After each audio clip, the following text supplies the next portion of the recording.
Chers membres d'Église et chers amis, bonjour. Au chapitre 13 et 14 du livre des Nombres, nous avons l'histoire des 12 espions que Moïse a envoyés en Canaan. Depuis plusieurs semaines, Dieu a libéré son peuple de l'esclavage de l'Égypte et, sous la conduite de Moïse, ce peuple est maintenant arrivé aux portes de Canaan, le pays promis par Dieu.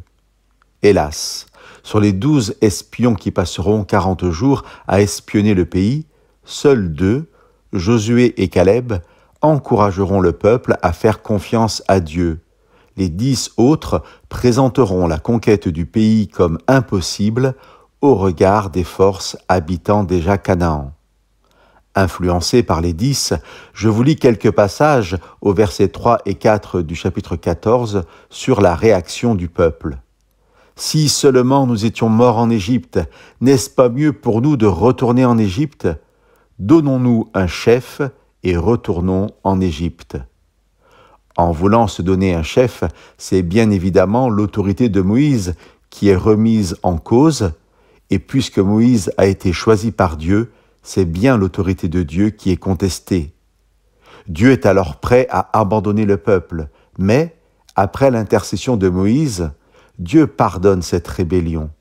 Cependant, il y aura une conséquence à ce manque de confiance.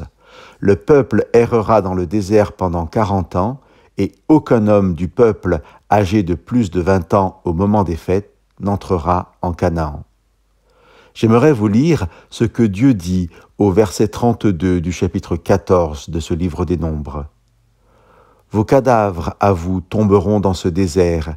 Vos fils seront bergers dans le désert pendant 40 années et ils seront chargés de votre prostitution jusqu'à ce que vos cadavres soient tous tombés dans le désert. » Quelle parole forte de la part de Dieu!